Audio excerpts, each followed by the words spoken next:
Today, we're going to be talking about recruiting, hiring, and retaining the, quote, right caregivers. Now, before we get started, a couple of housekeeping rules. Number one, this webinar is being recorded. Once the webinar is complete, we'll compile everything and then email you and anybody else who wasn't able to attend but registered a copy of the recording and the slide deck. One thing you'll notice is that you're all muted during the session. This is just to minimize any feedback noise or any background noise. We do have a Q&A tool. We'll have some formal questions and answers at the end of the webinar. There's a Q&A tool that's within your Zoom menu bar, which will allow you to ask a question, which we can, if it's pertinent, we'll try to answer it throughout the webinar. If not, we'll definitely get to it at the end. So today, a couple of things on the agenda. Quick intro about CareSmarts if you don't know us already. A few introductions, including myself and our guest speaker today. We'll go through our guest speaker's notes, give you a couple updates on CareSmarts at the very end, handle Q&A, and then pass off any resources that we have for you to take away. And again, this will be recorded. The webinar deck will be available to you once we've compiled everything after the webinar is complete. So to kick us off, just for those of you who don't know CareSmarts, we are an agency management system for home care agencies across the country, including Canada. We are designed to be able to run your home care business end to end. So this allows scheduling, visit verification, point of care transparency, billing, payroll, family portal, reporting, caregiver app, HR and training. So there's a lot going on here.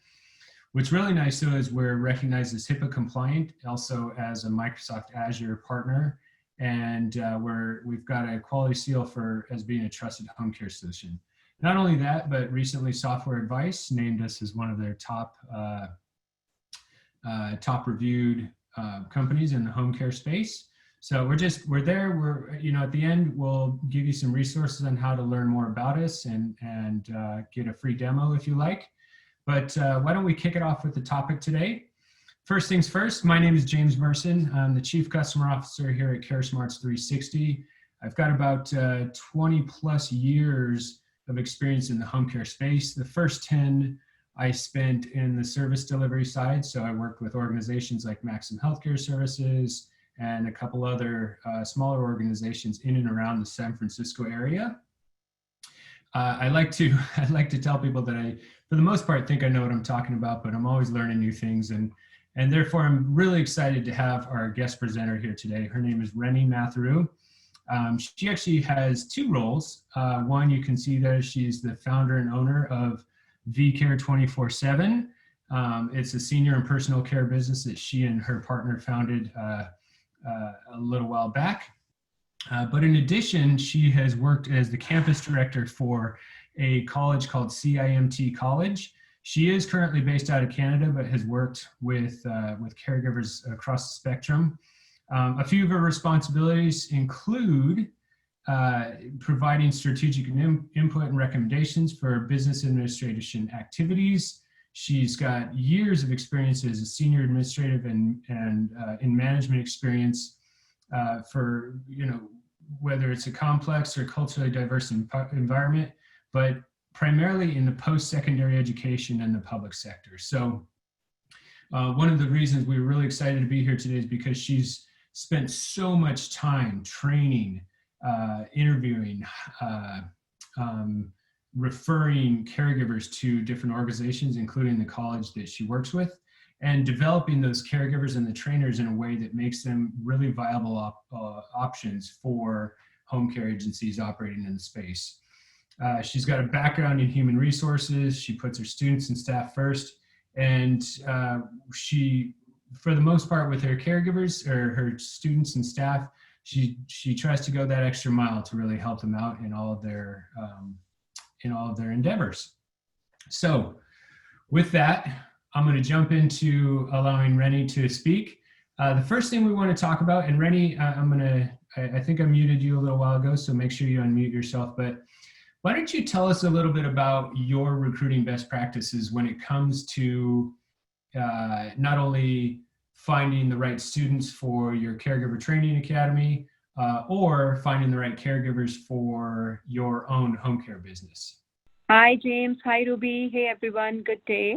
Thank you for such warm introductions, James. I would like to reintroduce myself to all the participants.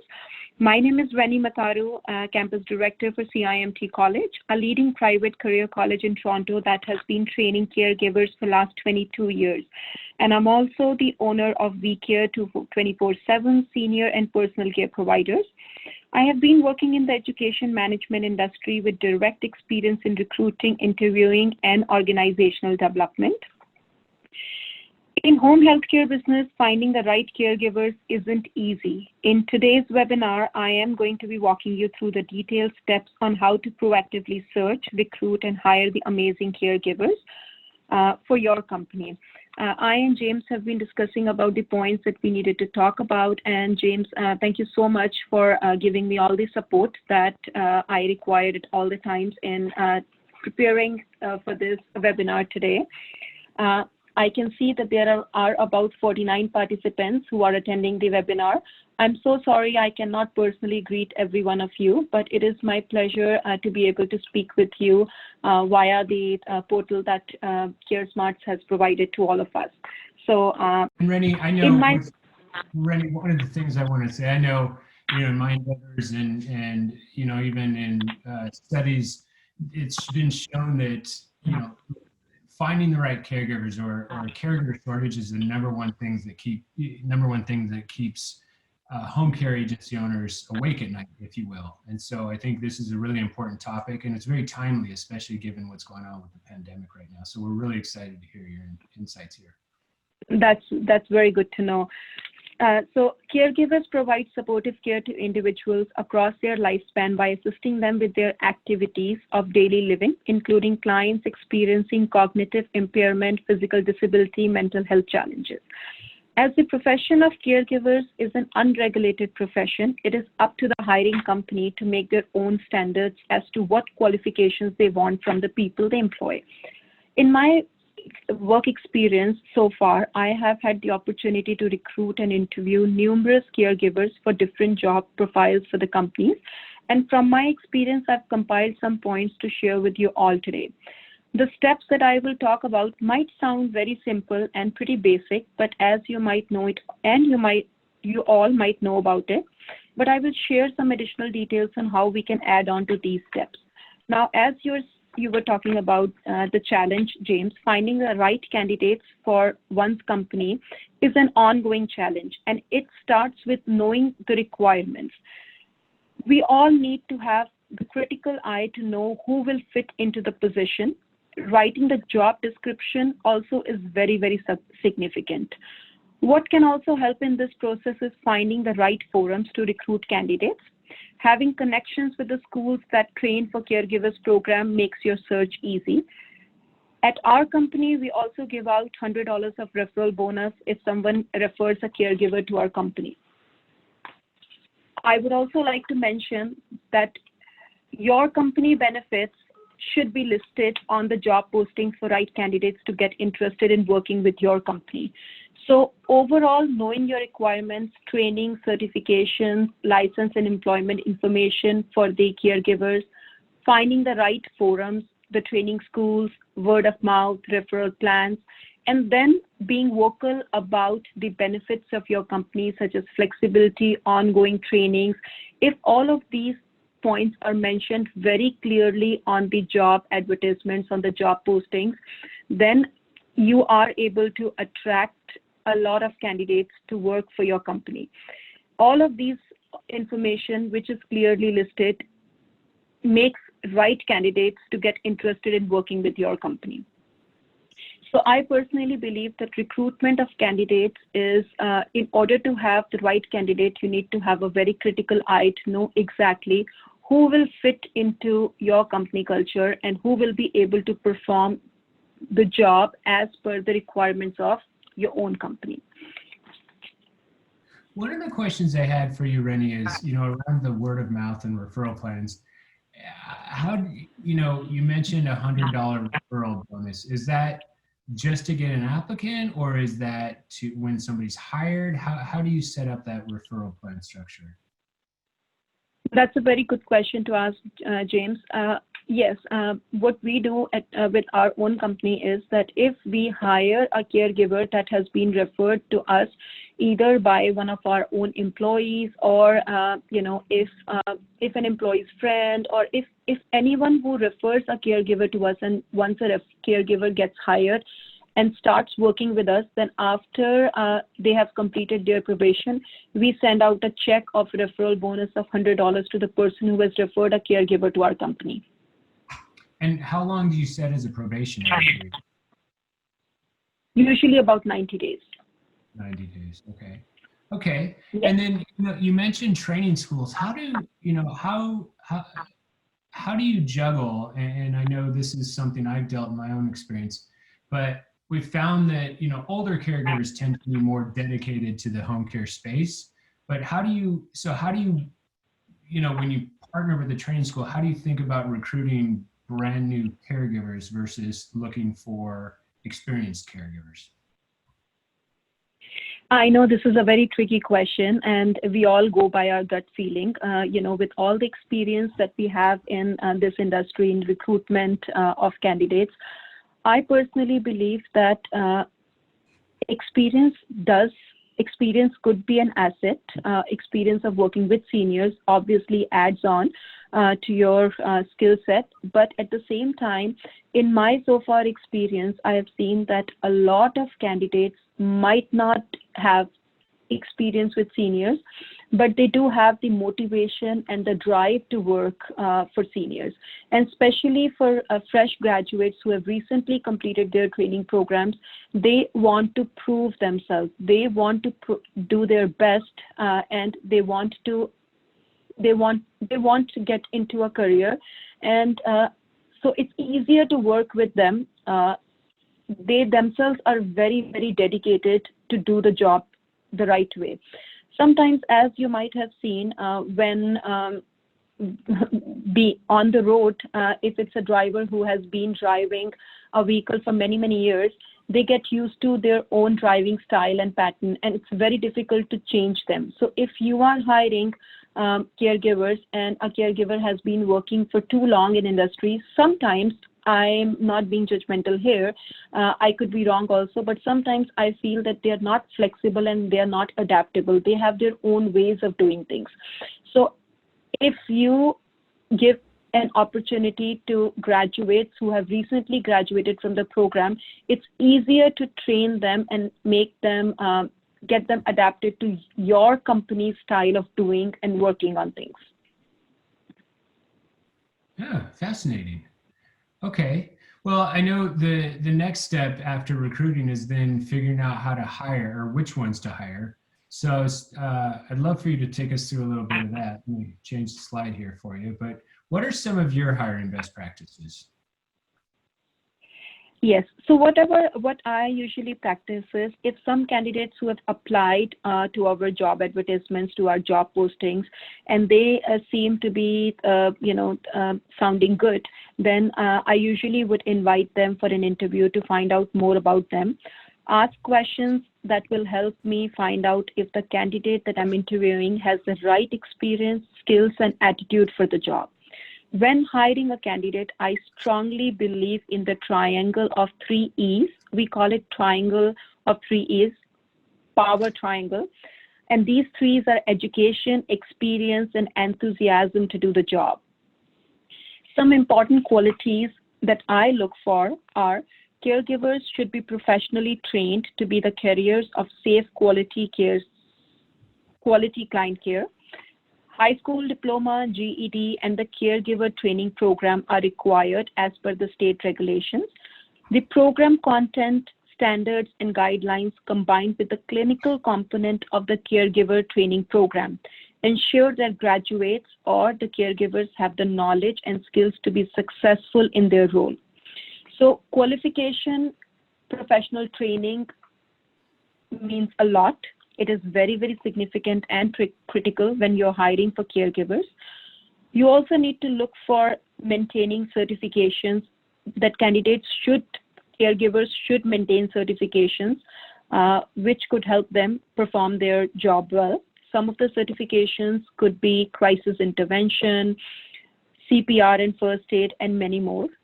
As I mentioned before, previous experience working with seniors could be an asset, but I personally feel that should not be the only criteria to look and hire for your caregivers. It could be a critical point, but that should not be the only criteria. Then other important points that you need to consider is that your caregivers must have documents including valid criminal record check, vulnerable sector screening, and medical form. I was actually, if we can pause for a sec, you mentioned the power triangle: education, experience, and enthusiasm. Education, it makes sense to me. It seems like you can measure that on paper, experience as well, but how do you gauge for enthusiasm? Yes, so engaging for enthusiasm, I would always say that every caregiver that you need to hire for your company should be assessed on basis of soft skills and their hard skills. Soft skills are interpersonal attributes that a candidate or a caregiver needs to succeed in their workplace. I would call examples of enthusiasm would be critical thinking, conflict resolution, thinking out of the box, willingness to learn new things, their reliability, punctuality, self-motivation, skills that are personal attributes that cannot be earned through qualification or education. Whereas hard skills usually are directly relevant to the job that the caregiver is going to be applying for or doing. A degree or certification, foreign language skills, these could be some of the hard skills. So under enthusiasm, we would consider all the soft skills that a candidate or a caregiver needs to perform their job well. Interesting. So then, when you're talking about those soft skills, as you call them, what kind of interviewing skills do you use to be able to assess whether those soft skills exist? Right. So caregivers must be able to show compassion, an essential characteristic of a good support worker, good caregiver. This trait goes a long way in helping to connect well with clients and handle their various needs with tenderness and warmth. I personally believe caregivers should have basic assessment and communication skills to identify and document important information pertaining to client status and report their findings to the members of the service team. Caregivers must have effective communication skills to develop helping relationship with clients and their families while assisting clients with their routine activities of daily living. And they should also be able to promote a safe and comfortable environment for all clients. They must have a high sense of responsibility. And they should also be able to work in accordance with all applicable legislation and employers' policies, procedures, and guidelines. Now, all of this can only be assessed by asking behavioral questions to the client. To make the hiring decision, 3 basic issues must be covered. That is usually done by me when I do all my interviews.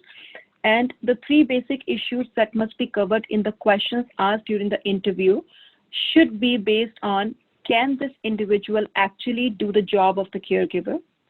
What is the candidate like? What characteristics and traits he or she possess? And would the candidate fit in with the organizational values? During the interview, asking behavioral questions to probe past behavior in specific situations will help you get an idea of how the individual will manage the duties of caregivers based on their past behavior. Questions, I usually would ask them some questions, James, such as, can you describe a time when you went above and beyond the call of duty as a caregiver? I always ask candidates to answer questions using the STAR technique. And STAR technique is S, describing the situation, T, task needed to be accomplished, A, actions taken to perform the task, and R, results of the candidate's actions. Past behavior is the best predictor of the future performance. This is what I believe. So asking behavioral questions makes it very easy for you to know if that candidate is the right candidate and what characteristics and traits that they possess, which you are looking for in order to hire the right caregiver for your company. You mentioned earlier a notion of using a gut feeling. Can you talk to us a little bit about how you employ gut feeling in your hiring decisions? Yes, of course. So some other points that usually as you mentioned, James, hiring by gut feeling. Obviously, I have learned this through all the experience that I have in recruiting, interviewing, and hiring of the candidates.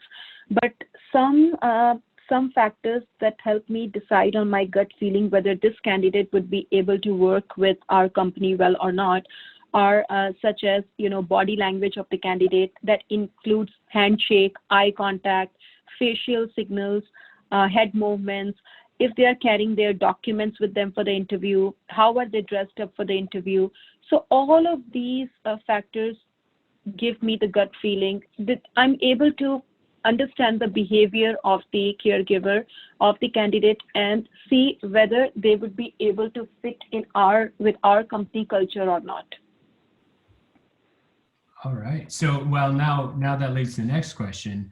You have been doing this for a number of years, and so you've developed these abilities. Can you, and maybe the answer is no right now, we can provide resources, but can you give some insight to others who are just starting out as to how they might be able to develop that gut feeling on their own? How do they know which things to look for and how to judge them? Yes, exactly. I'll share an example with you, James. I do remember I was interviewing once a caregiver, a candidate, and the candidate walked into my office, and I usually like to see caregivers come prepared for the interview. It gives me an idea that if the person who comes prepared for the interview if that person is taking job interview seriously, that candidate would be able to perform, would be able to take the job also seriously, and would be able to deliver good results once they get hired. So I have had the opportunity to meet a candidate who walked into my office, and that candidate had a very careless attitude, dressed up had not taken any care to dress up for the interview, and was not carrying any documents. When I requested, I asked, do you have, by any chance, are you carrying your documents? Can I see your educational documents? He pulled out a resume which was crushed, paper copy that was crushed badly, and it had stains on his own resume. He had stains all over the place on his resume. He pulled out a copy of that resume from his bag and handed it over to me. A person who cannot take care of resume or who cannot take out the time to prepare well for the interview obviously would not be able to would have the same kind of attitude towards the job. So these are some of the factors that you need to be very careful when you're hiring your candidates: their body language, their eye contact, their head movements, and how they are dressed up for the interview. I have been in training industry for many, many years, and I've been training caregivers for last almost 12 to 15 years. I'm known in my industry for my caregivers, my students who are attending caregiver program. When they go for their interviews, they're very, very well dressed up. They are not dressed up as if they're going for entry-level position of caregivers. They would either have their scrubs on or they would have their, properly done interview outfit. So all of these characteristics of an individual can give the hiring manager an idea whether that candidate could be a good hire or not. Great, thank you. We just had a question come in, and I think this is relevant to our current thread. But do you think it's better to have more than one person involved in the hiring decisions for a different perspective or opinion? or is one person in charge okay? I think there should be, that's a very good question again. I think there should be a panel of people who should be hiring, at least 2 or 3. And I know that in this webinar today, we have some of the owners of home healthcare business who have joined the webinar, and there are some HR and hiring managers who are directly involved in recruiting of the candidates. So I would suggest that even if you are not directly involved in the recruiting of the candidates, you should have the hiring criteria, the job description listed very clearly, and there should always be two people interviewing, because sometimes what happens is that maybe the personality of the interviewer also makes a big impact.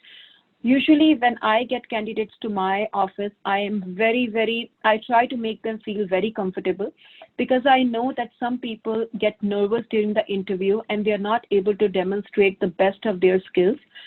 So I try my best to give them a very positive attitude from my end, so that they are able to talk to me openly and about the skill set that they possess. I don't want to lose out on a good candidate just because they are nervous during the interview. So if there are 2 people during the interview, if there's a panel, then sometimes it makes it easier for the candidate to connect with one person and to be able to give the right answers and show that they're the right candidate. But again, it could depend on the company structure. Even if it's one person, if the job description is written out clearly, the person who's hiring is a people's person, knows how to make candidates feel comfortable, they can still continue doing a good job and hire the right candidates. You could also use use phone screening in order to hire candidates. These days, due to the nature of the time that we are in, we have started phone screening our candidates. There's a great African saying, when the music changes, so does the dance. So we have started screening our candidates over the phone. One person screens the candidate, and if they are able to see that, yes, this could be a potential good candidate for that we would like to interview, then 2 or 3 people take up the time, and then we arrange for interviews with those candidates who have been screened by one person. I like that quote. When the music changes, so does the dance. It's very timely these days. So we've talked about recruiting and hiring. Let's get into retention a little bit. Talk about your best practices for retention.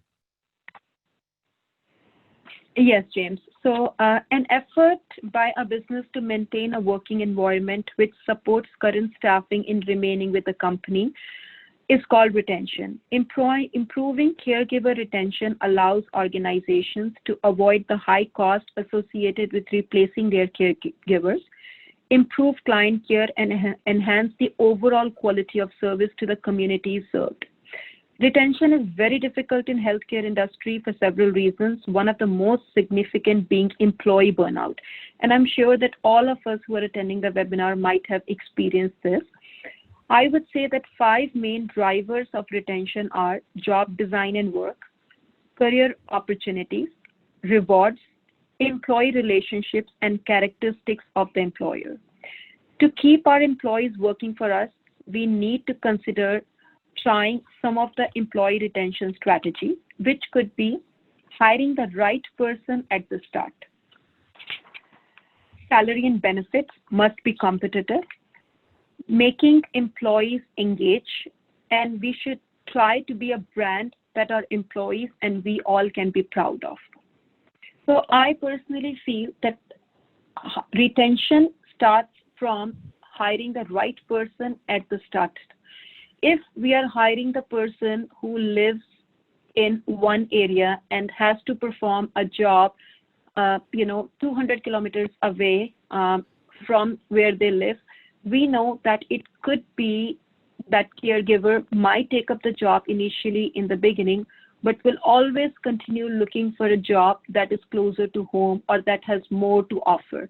So some factors where we can make it easier for candidate to take on the job responsibility and continue working with us could be the distance of the, the nature of the job, distance from their home, what kind of work timings are available, working shifts are available. So hiring the right person at the beginning is very, very important for retaining the candidates. Now, you mentioned salary and benefits being competitive. It's in my experience, it's pretty tough to do that in this industry because, well, one thing intra-agency differences could be, 25 cents, 50 cents here and there.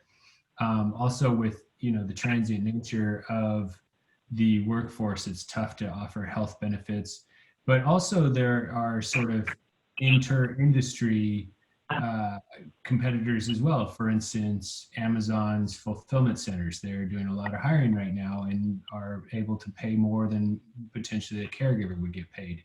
How do you structure it in such a way, or how do you think about structuring it in such a way that you retain those caregivers based on that facet?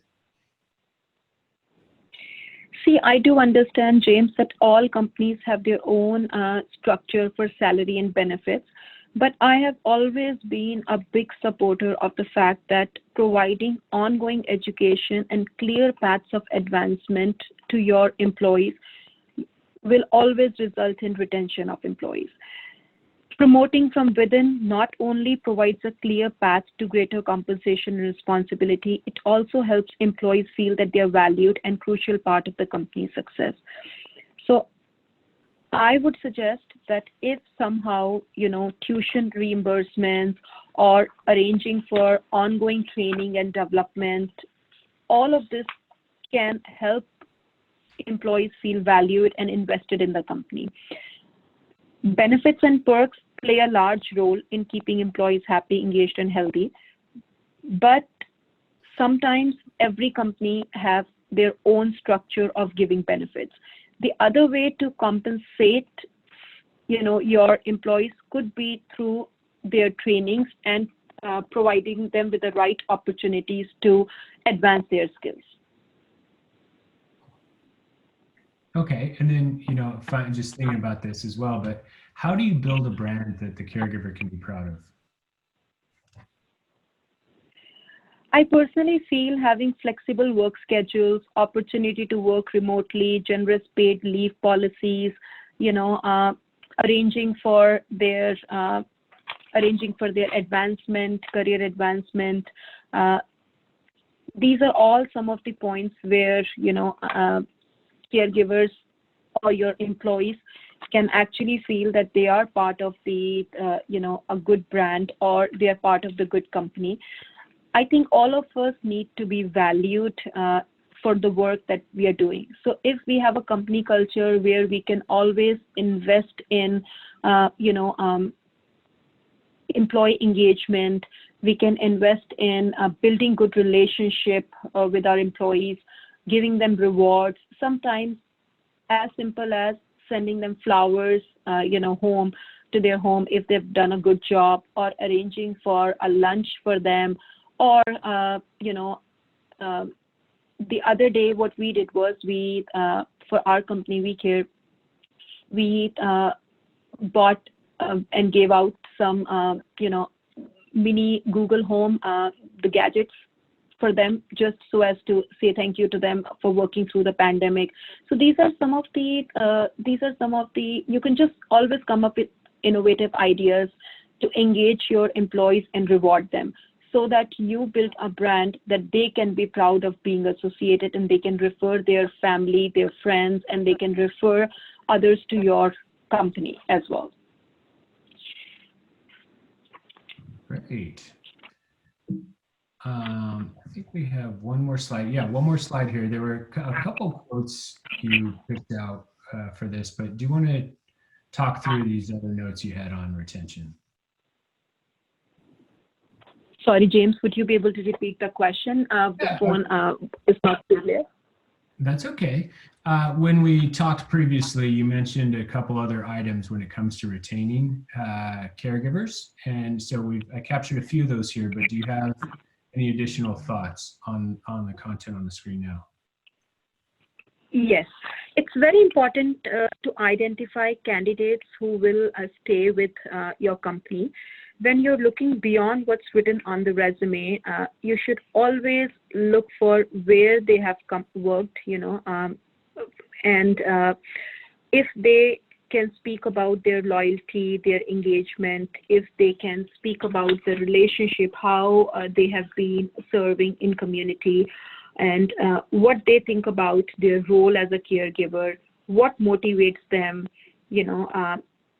and if they are really excited about doing this work, or they're just doing it because they have to pay their own bills. All of these are some of the other criteria that can be looked upon when we are hiring. I personally feel that it's a cycle where, finding the right candidate, hiring the right candidate, and then providing them the right company culture and positive atmosphere for them to continue working with you. All of this is in a cycle form, and we have to continuously invest in, in making sure that our caregivers are getting motivated and challenged, and they're feeling challenged at their work every day. All right. One final question I had, we've talked about training quite a bit. There's the upfront training prior to hire, and then there's the ongoing training as an employee. What are the best types of training structures that you like to use? I have felt that trainings could be the best trainings that we have seen so far are always when there is a lot of interaction and engagement with the training, with the candidates. So face-to-face trainings usually help a lot, because in all the candidates, all the students, I would say, they are able to meet up with each other. They're able to get connected. These days, we are doing a lot of online trainings as well, because it is, as I said, it is the need of the hour. But at the same time, if possible, live trainings, if possible, face-to-face trainings do help a lot. There should always be some sort of arrangement which helps candidates to grow, so that they're not limiting on their options. This is what I feel that can help them stay on their career path, stay focused on their goal, and so that they do not get sidetracked by any other possibilities. All right. Thank you so much, Rennie, for all this. We've had a few questions come in, which we've been able to answer, but I'd like to just open it for a few minutes to other questions before we finish off the presentation. Down in either on the side or in the bottom of your screen, you should be able to click on a Q&A button, which allows you to type in a question. We'll give it about another minute here for people to type those in. But Rennie, I think these are a lot of excellent ideas you provided here. It sounds like you've been very successful both in your training endeavors as well as your hiring for your own business. And so I want to thank you for all the ideas you've put forth today. It looks like we have one question coming in. Okay, sure, so James, I'm here to this is a great question. So during this time, the time of the pandemic, COVID, what would you recommend in terms of training, whether it's resources or styles or anything like that? I think it's very important for all the caregivers. See, as I mentioned before, it's very, very difficult to retain caregivers in healthcare industry because they get burnt out. Now, in order to help them stay motivated, if the trainings could be for not too long, maybe 2 or 3 hours of the training where they come over, they can have lunch, where they can talk about very simple topics. Even if I feel that even if if a company is not able to arrange for professional training providers, some discussion, some point of discussions with managers and everybody around, on Zoom meetings or in person, where the candidate is able to get direction as to how to handle this kind of situation, how to, sustain themselves during these times, how they can manage to stay safe and provide safe care, any topics that can help them stay motivated. I think all the companies should be spending time and taking initiative to arrange these kind of training platforms for their employees from time to time. All right. More great questions coming in. One question from Mindy. Have you tried any sort of hazard pay sign-on type bonus? If so, has that been effective or has it not made much of a difference? So I'm assuming hazard pay because of what's going on with COVID and saying, hey, we really want you to join on board rather than sitting at home and taking unemployment. But have you employed that kind of strategy? Yes, I think hiring bonus does help, but at the same time, I would suggest that if we are, there are a lot of companies that are giving hiring bonus to their candidates. It does help, but at the same time, hiring bonus can only keep up an employee to work with you until they are finding the other employment. It's more important for you to analyze what are your ongoing benefits, what are your salary and compensation packages, because an employee might join a company in order to get hiring bonus, but then you will not be able to retain that employee for too long. So it's very, very important for a company to know or to continuously add on to their perks and benefits and giving some sort of leverages to their employees so that they continue to stay with you. Thank you. Okay, and then Catherine, thank you. You've submitted a couple questions. The first one you asked was, what is a competitive salary range for caregivers? I know this is I'm going to speak a little bit from my experience, but this is a tough one here because it also really depends on where you're located geographically. So I'm in California, and here in California, in some areas, minimum wage is $15 an hour, whereas in other states, it's more along the lines of $7 or $8 an hour. So you have to know a variety of things. You have to know your minimum wage. You have to know what the market is willing to bear. You have to know what your own business is willing to bear in terms of your profit margin. So historically, what I've tried to do is maintain my caregiver wages plus burden, so the cost of employing them, at about 60% of my revenue. Now, it fluctuates from area to area. It also fluctuates based on how much Medicaid business you're doing. But wanted to throw it out to you, Rennie. Do you have any thoughts around how to establish a competitive salary?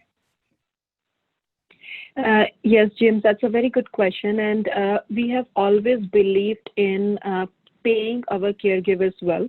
The reason is because even if we try to cut corners and, save some money by paying caregivers less, it results in spending more money on other areas where your caregivers will not be able to retain them.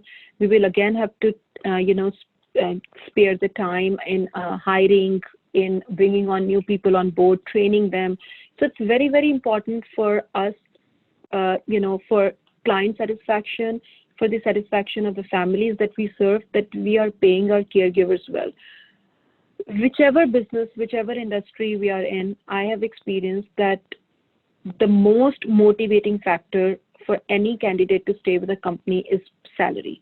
Of course, they need flexibility, they need other, ongoing training, they need other perks, medical benefits, but salary is a very, very important factor for a candidate or for any, individual to stay with a company. So we personally have always, we have always tried to pay more than the basic wages for the province so that we are able to attract the right candidates to work with us. And Mindy, thank you for your input. I'll just read it out to the group, but Mindy mentions that she pays caregivers that they employ $12 an hour where she knows most of the other agencies around her pay about $750 to $850 max. She also gives them as much work as they want, and then of course, if some of that's overtime, then they work with that as well. So, Mindy, thanks for the input there. I imagine it's a tough market where you're at, so paying those caregivers a little bit extra and allowing them the overtime probably helps, especially during these times when a lot of caregivers are utilizing unemployment benefits or the federal stimulus package. So, I can imagine it's a tough battle out there. But thank you for sharing your thoughts there. One other one.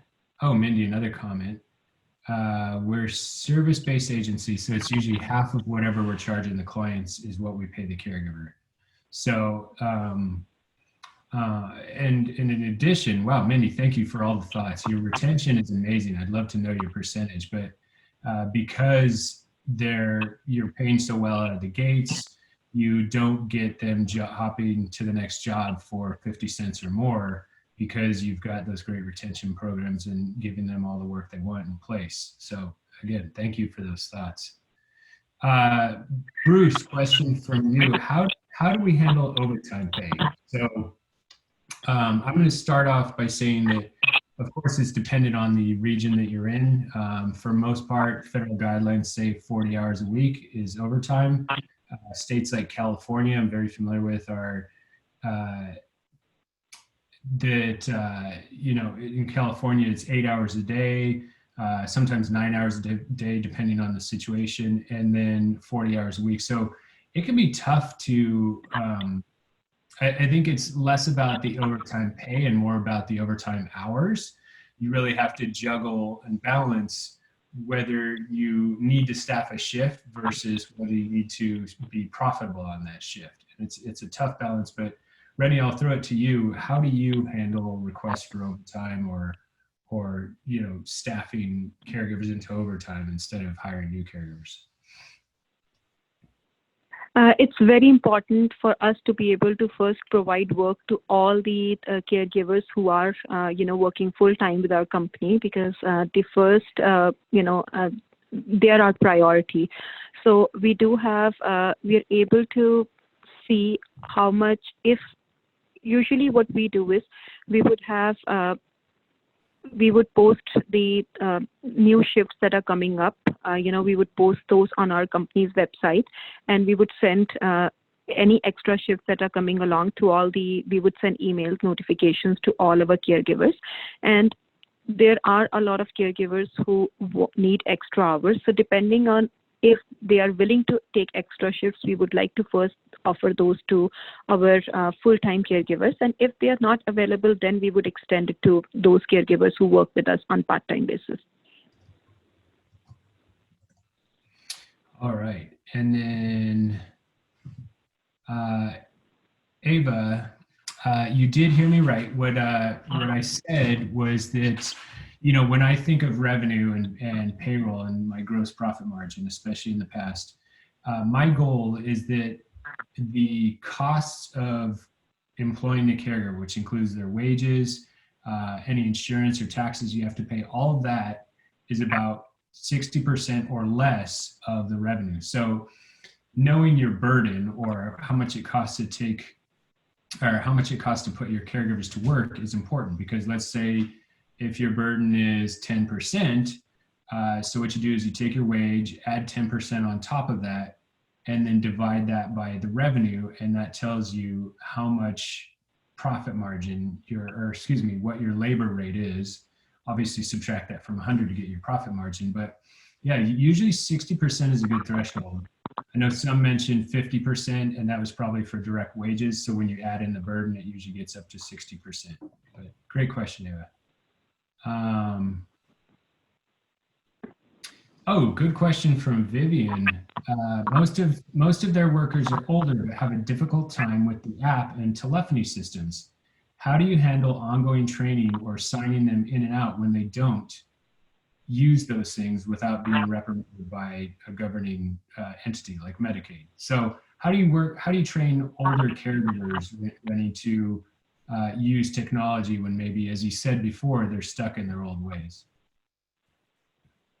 Yes, that's an ongoing challenge all the time. So usually we have a client care manager who is on top of these things, and she would, if she's expecting caregiver to be on a shift and she hasn't seen the login details from the caregiver that the caregiver has signed in for their shift, then she has calendar appointments, and she's able to give them personal calls. Their client care manager is able to call them and just make sure that they are on their job. But obviously we do also provide them with training from time to time at our office, where they can come and client care manager can provide them training and answer all their questions and get them little familiar with technology from time to time. So we do hold a lot of workshops and trainings for them so that they are not as nervous about using technology as they would be. All right.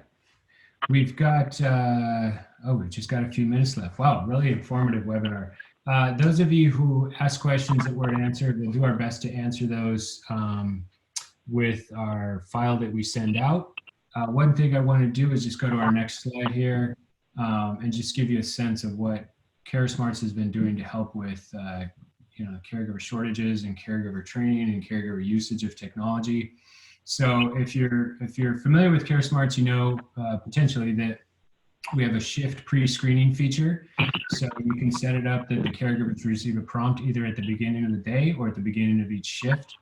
And you can design the questions, but there are 4 standard questions, but allows you to screen exhibiting signs of COVID. You can also use our caregiver compatibility tool, which allows you to match up caregiver skills against client requirements or client needs, as well as getting regular updates on the caregiver mobile app. So we've just added recently GPS accuracy on the dashboard so they know how close they are to where they should be, as well as giving them a sense of distance between their house and the client's location. Finally, we've got our resources. Again, this will be part of the deck that we send out, but we have ABB by state, which explains what the current situation is for each state. There's still about 8 or 9 which haven't decided what they want to do in terms of electronic visit verification. We've got our COVID-19 Resource Center, which has a number of articles and blogs about how to deal with certain scenarios, whether it's dehydration, Alzheimer's, being able to be on site with the client, what have you. And then, of course, our product updates and latest releases as part of our Help Center. I do want to thank all of you for joining us today. If you want to learn more about us, you, of course, can go to caresmarts360.com. You can also email our sales team, sales@caresmarts360.com, or call us at the number below. Remember that you will receive a copy of this webinar and the presentation within 1 week. We just need to compile everything first and make sure we get it distributed properly. Again, thank you all for your time. I really appreciate your attendance here, and we hope you enjoy the rest of your day. And thank you, Rennie, for all your insights. Thank you, James and Ruby, for giving me this opportunity. Thank you for everyone for your time today, and I look forward to stay connected with you all. Stay safe, stay healthy. Okay, thank you. Thank you.